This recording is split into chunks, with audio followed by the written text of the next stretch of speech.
It's like a gambling situation, I may be tortured, I may be arrested, I may actually even be killed or be made to disappear. But I'm hopeful maybe that will not happen. Let me just give it a try because this story needs to be told. Journalists were the easy target. We were seen more or less like enemies of the state. It was hard. I mean, a dictator who was overseeing the affairs of the nation. I was declared a wanted man. I had to flee the country because then I know if it comes to that level, that means I'm going to be a dead man. The military arrested and seriously tortured me. And I still have marks from the bayonet wounds I had from my family, the pressure from the torture, that from the government's action. So it was just a risky trade. So very lonely, very few people stayed, but we continued on.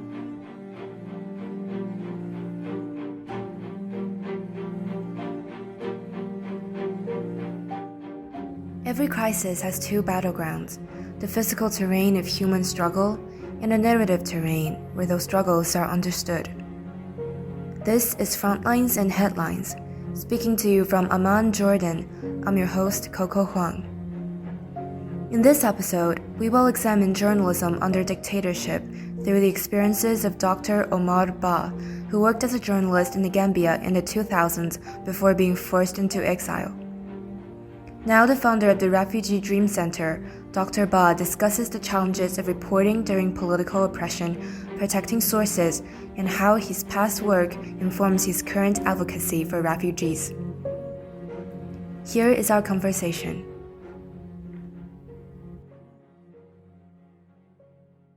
Many of us here in Rhode Island know you as the founder of Refugee Dream Center, but I also know you as a former journalist.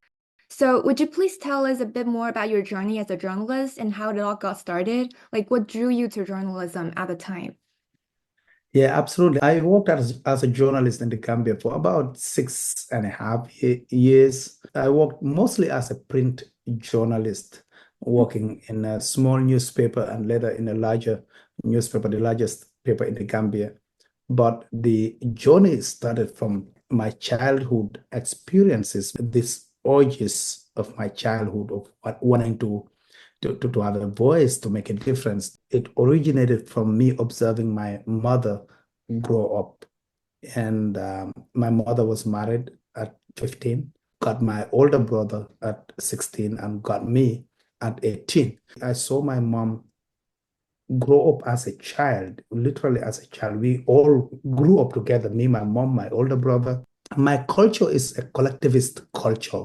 Over 30 individuals live together, aunts, uncles, siblings, grandparents, 3 generations, everybody together. We grew up seeing that it's extreme levels of suffering. There was domestic violence, including my father's siblings. Everybody would beat her up if she does not wash their clothes or wash them on time, or if they feel it's not clean, or if the food is not enough, or she did not cook on time. She has to go to the well, which is almost a mile away, and put heavy buckets of water on her head to fetch water for everybody to take a bath. So it was extreme hard labor and torture and abuse. So I wanted to have a voice. I wanted to speak out for folks like her because of what she was going through. And she's somebody who lived through it. She's resilient. She knows how to take care of it. She knows how to mask her pain. I remember my mom would sing beautiful voice, beautiful melody. And I now see later on in life when I studied psychology, I say, this is probably what made her survive. And in a nutshell, I wanted to make sure no girl goes through what that woman went through, that young lady who was a mother. So I wanted to be a lawyer initially, but that did not happen because law school was expensive, and I had the opportunity to do an associate level community college education in the Gambia. After 2 years, I couldn't go further, so the law dream died down. But that is the only reason why I wanted to be a lawyer. It was because I wanted to have a voice, but also speak out and defend folks in my mom's situation. And because of the same reason, I became a journalist. Because again, by default, journalism was my next course. And that is how naturally I went into journalism and started reporting and writing mostly about human rights and politics. And that created a lot of problems for me under a dictatorship in the Gambia. When you go into journalism, like you said, you had a transition from law to journalism. So how did you first enter the field of journalism, applying for jobs in the Gambia, or how did you get into it? Interesting. So, it happened naturally because when I was studying law during that 2 year period, I used to go to the courts a lot, mostly for practicums or school assignments to observe sittings and hearings and write papers about it. And sometimes it's criminal law, contract. The professors will give us assignments on different topics. And because of my ultra presence in the courts, I developed this affinity and friendship with the reporters who used to come there. I knew almost every reporter from every newspaper who used to come to cover the courts. And sometimes there may be cases, 2 cases going on. A reporter will give me an assignment. Oh, Omar, cover that for me. Just take notes for me when I'm covering another case. So I became more like an assistant to some of them who were like good friends to me. Keep clear notes and share with them. And then, they'll go and write and get published about it. And I'll know, look, I think I was a participant in this story one way or the other. So it became natural. We became friends. We will take lunch breaks together at the courts, chat. I'll hear all the rants, what they talk about. Then after 2 years, when I finished my law school and I couldn't go further, I walked into the office of a small newspaper called the Independent newspaper one morning. I walked into the office and no appointment, nothing. I just know I love that paper. I probably loved it more than any other paper. It was a bi-weekly paper, but really amazing, nice paper. They did good work, especially on human rights issues and politics. So then when I walked in, I greeted and I said, I want to see the editor. And it was like, there's some sort of social status for reporters, for journalists, So the look I got was, who the hell does he think he is? He just walk in and say, you want to see the editor? I got that kind of look. But luckily, the editor, he's a popular person in the country. Everybody knows him. Read his editorials, his photo byline is familiar. You see him, you recognize him. So he was sitting, his office is right across from the hall. He could see me, the door is open. Then he heard me talking. He just beckoned me to come. He beckoned me to go to walk in. And so before they could stop me, make me do all the appointments, he had already called me. So I said, okay, look at me.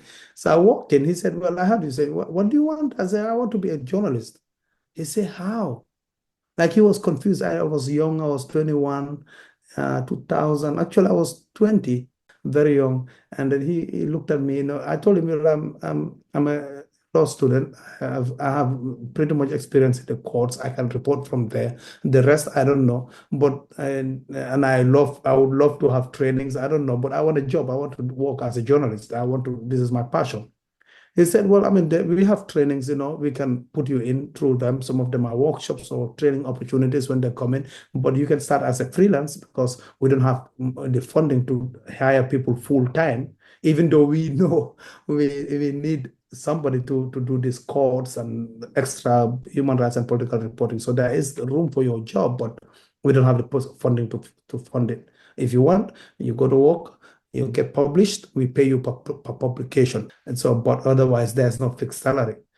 He said, but you work hard, we'll probably make more money like that than even having a fixed salary. He said, but make sure you're accurate. We in a dictatorship, any little problem, they'll come after us. So he cautioned me, gave me an orientation, showed me the office around, quick tour, just like that. So I'm now officially a reporter.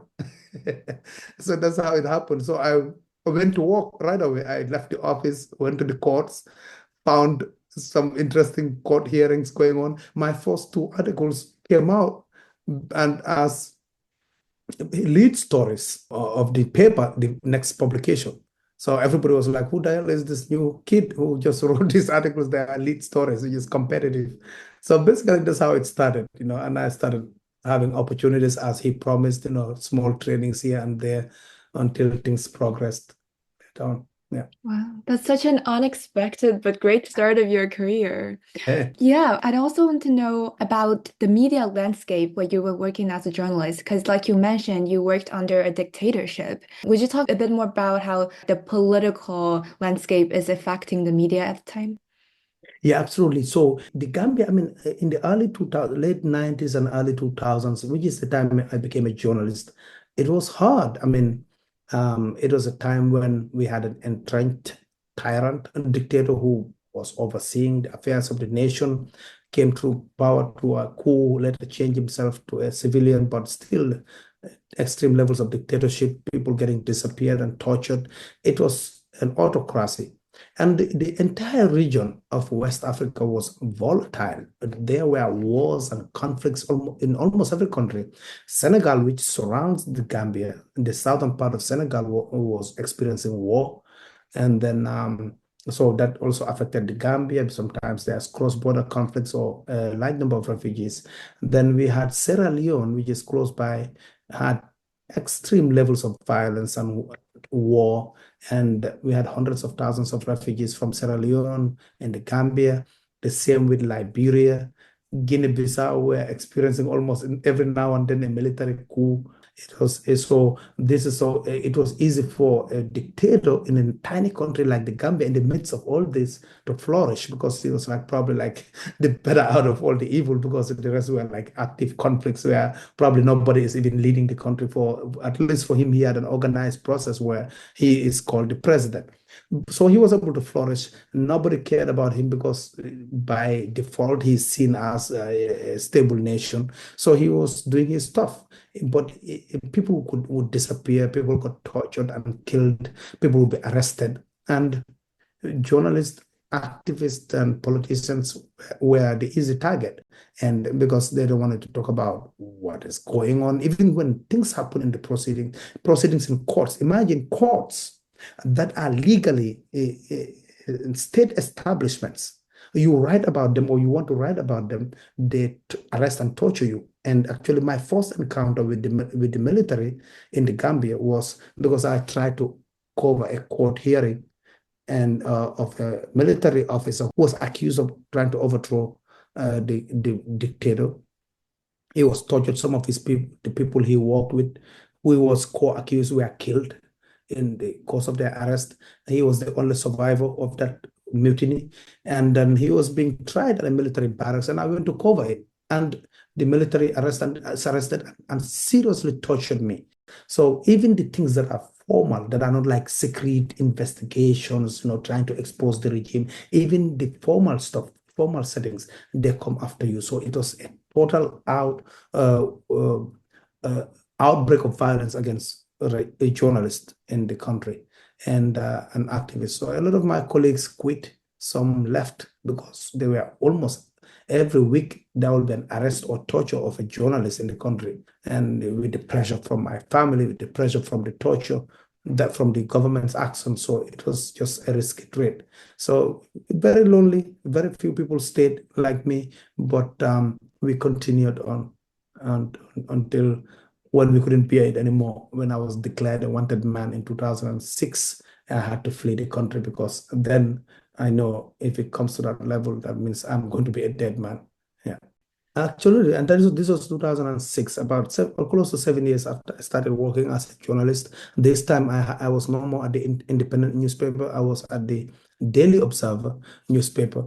But at that time, the government had controlled the entire media. They've killed so many journalists. Some have most have been exiled, some are imprisoned. So a few people were there, and the publishers of all the newspapers were afraid to publish anything that they deemed critical of the government. So what happened was, folks like me, I started reporting for international media, but under a pseudonym, like a name that they will not recognize. I'm the one. But the government hacked the website that I was reporting for in the US called the Freedom Newspaper. It is now defunct, but they were very active reporting about the Gambia. And the government's security agents hacked into it because they wanted to know who was reporting from the Gambia. And guess what? They found my emails that I was the reporter from the Gambia. And that is why they declared me a wanted man. Luckily, I was able to leave the country time, but they put my pictures on newspaper, TV, radio, like announcing everywhere that I'm officially declared a wanted man. So literally, that was the first time they did that against a civilian. Meaning, if it's only when somebody like tries to overthrow the government, they are large, they declare them wanted, mostly military. Luckily, I fled and went to Senegal. But after 1 month in Senegal, I got support from human rights activists to move to Ghana so that I'll get some little bit of distance and a lot of support I got. It was hard, being a refugee in very difficult living conditions. You know how refugees live. It was very difficult, but after 1 year, I was given a status to travel and resettle in the United States in Rhode Island. So when you said you were like going through these hardships when you work as a journalist, what kind of stories are you covering on a daily basis? Like, what are the beats? One of my biggest beats was a weekly one-on-one interview, like Q&A, which we call Bantaba. And Bantaba in one of the local languages means like the big tree. In every African villages, the way they settle down is elders will just travel in the forest because there were not many people, not many villages, so they'll just travel in the middle of nowhere and look at a tree that had a lot of shade that looks central, and then they'll settle their houses around it, meaning the big tree is where they will be meeting for it's basically like the coffee shop. It's like the Starbucks. So that's where they'll be meeting for meetings or spending the day hanging around. So in one of the local languages, that is called Bantaba. So I used to call my beat at that in my Q&A, one weekly one-on-one Bantaba, meaning let's meet under the big tree and chat. So I would mostly interview politicians and policymakers, activists, and the dictator did not like that. It's because when I interviewed government officials, I asked questions they did not want me to be asking. Like sometimes I investigate, I ask about money, about funding, about corruption. They don't want me to ask that. If I feature opposition politicians or activists, the government still does not like that because it's like I'm giving them a voice. So it became so controversial, and at some point they stopped it completely. They forced the publishers to stop it from coming out. Would you give like an example that illustrates how you worked for investigations and how was the consequences after you found out by the government? I was working on this beat, looking for what happened to a detained soldier. As I indicated earlier, this guy was accused of trying to overthrow the government. And I got a call at the office, at the independent newspaper. And it was an anonymous call. The person did not identify themselves. Actually, they said two individuals were on the phone. On the other end of the phone, they said they are military, but they did not want this guy to be tried by court-martial secretly without anybody knowing. They want the public to know. And they think the trial was going to happen at a specific date inside the barracks without telling the public. So I told my editor supported me, and I decided to go and investigate the matter to know what to do. So when I went, that is where the consequence was. The soldiers, I think it was a setup, or maybe they are just upset. I went there to investigate the matter. I was arrested. Luckily, because when I was being tortured, it was a public place, like the barracks is next to a major road. So a lot of outcry, the public talked about it. My editors were writing to the government, to the international human rights agencies were talking about it. So I was released. And finally, I went to the doctor's office. All the major hospitals, nobody would treat me. They were afraid. Actually, they said, oh, you should see the police and get a police report before we can treat you, because otherwise we are not allowed to treat you. So I was, why would you send me to the government that tortured me, to write a report for me? So basically, I had no treatment. My late grandmother was taking care of me. And I still have marks from the bayonet wounds I had that still, to a certain extent, hurt me. 21 years or 23 years later, because this was in 2001. So because of the serious wounds I sustained from that torture. And the only reason was because I came to cover it at the military barracks. And the other time was I heard the soldiers were torturing people at a major city center in the Gambia. Drivers, taxi drivers, because the drivers were protesting. They were on strike. They did not want to drive. They have their own private vehicles, but all the taxi drivers went on strike because fuel increased and they wanted to increase the cost of transport for their taxi fees. And the dictator banned them from doing that. So they said since there's no profit in their work, they will not do it. So they were there. So the dictator sent dozens of soldiers and paramilitary to beat them up. They were beating them. But nobody knew about this. So I went to investigate that when I heard about it. So I was there talking to drivers, finding out. I went with my cameraman, the office cameraman. So he was taking pictures secretly. Then we were caught and seriously tortured, and the camera was seized and broken, and we were assaulted, and we had to go back. Luckily, we were not detained. We rushed back to the office. So those are some of the examples that happened. Is anytime you investigate in something that the dictator does not like, is trouble for reporters. So when you report on these investigations, what security measures did you employ to protect your sources? Because I imagine some of the sources might not want to have their name exposed in your story, right? Yeah, absolutely. So, one of the first thing I appreciate with journalism in the Gambia, especially the independent newspaper, which is the small newspaper where I started working as a journalist. They train you on ethics and what you are signing up for. Some of the things is to face a reality. Look, one day you may be arrested and taken to court, and the laws are such that your sources are not protected. The judges will force you to reveal your sources. However, our ethics, our principle, you cannot reveal those sources. So we would rather go to jail than reveal our sources. They can charge us for contempt. So are you prepared for that? Are you signing up for that? So I appreciate that I went through all those trainings. So it helped me to be prepared. I never, at any level, revealed my sources. And my sources trusted me because of that. So they were willing to give me information. Sometimes I'll get random calls from folks that I don't even know. They'll tell me stuff that I know. If I had been revealing my source or if I was not principled enough, they will not tell me so.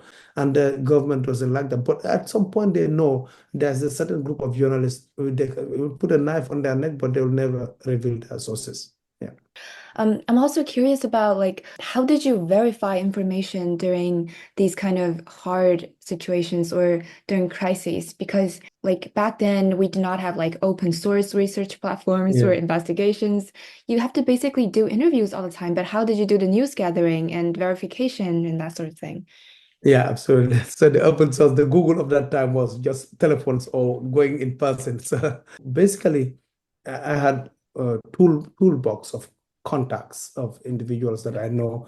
And so when I get information from one source, I will verify. Actually, the rule was, I think, three. My editor would want me to check with at least three other sources to verify it. And then when I come to press, when I write out the article, the editor will also do their own verification to contact their own sources to verify, to make sure it's all there. And we had copy editors who sat to make sure they help with some of the data that you may need, like numbers. They have all the documentation, like the annual budget, the numbers are there, population reports and all those stuff. So we had a robust way of verifying information. You also mentioned that you have a few colleagues who worked with you together as journalists during that time. I'm curious, did you also used to have some foreign correspondents? Yeah, most of our people, folks we work with were based in the Gambia. We had a few foreign-based correspondents who would go to Senegal because there was war happening there. Some will go to Guinea-Bissau to report from there, but they will go and come back. And that time, it's really going you have to go to a city, scan your write up. We write by hand because many reporters did not have computers then. So you write by hand, go to an office like an internet cafe, scan it, and then email it to the editor. Then do you have other journalists from other countries reporting on issues in the Gambia? Yeah, we had a lot of folks reporting on the Gambia, like even the US. There was this guy in the Washington Post. I used to report for him, and then there was also a magazine based in the Scandinavia in Finland specifically. We used to call Wato magazine. I used to be one of five individuals in the Gambia who were writing for him for that magazine about everything about Gambian issues. Human Rights Watch used to write a lot about the Gambia. It's an international human rights agency, and CPJ, Committee to Protect Journalists, based in New York. And then Reporters Without Borders, based in France, used to write a lot about the Gambia also.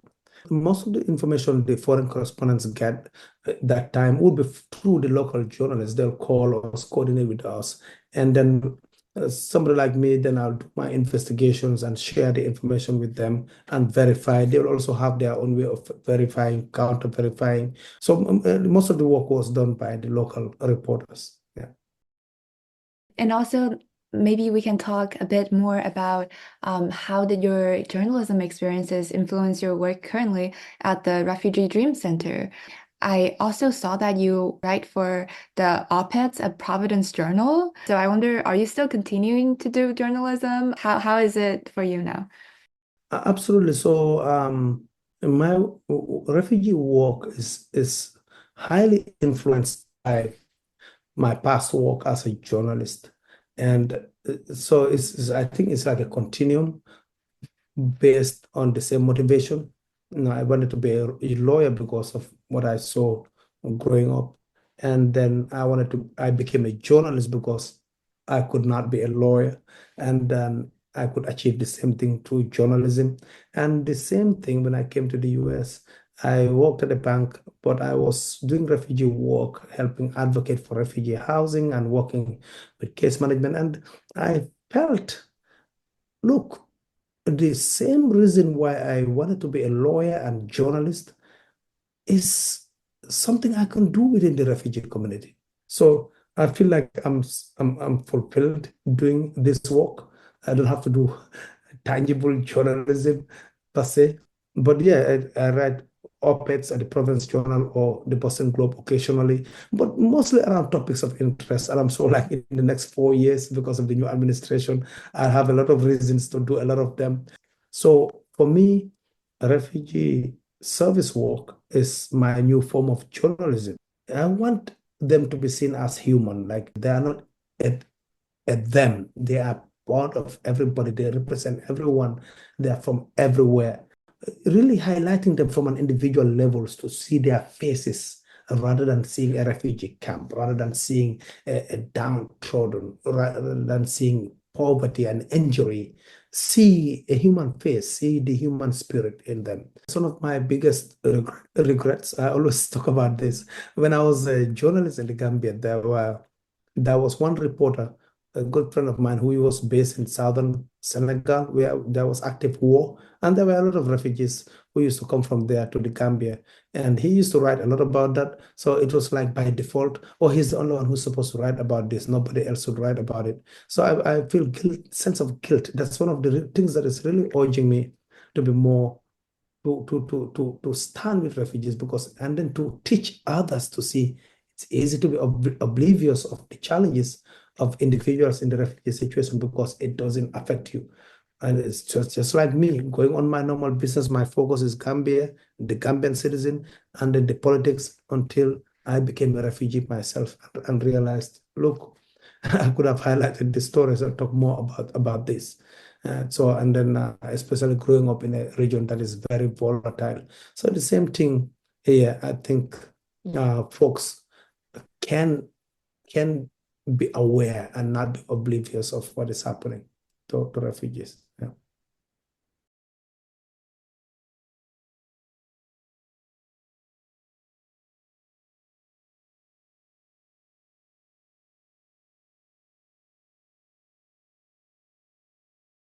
This episode was produced by Xuanjie Coco Huang with the help of some kind fellows, students, and professors at Brown University. The music is by the Blue Dot Sessions. If you like this episode, stay tuned. We'll be back soon with a new episode of Frontlines and Headlines. Thank you for listening.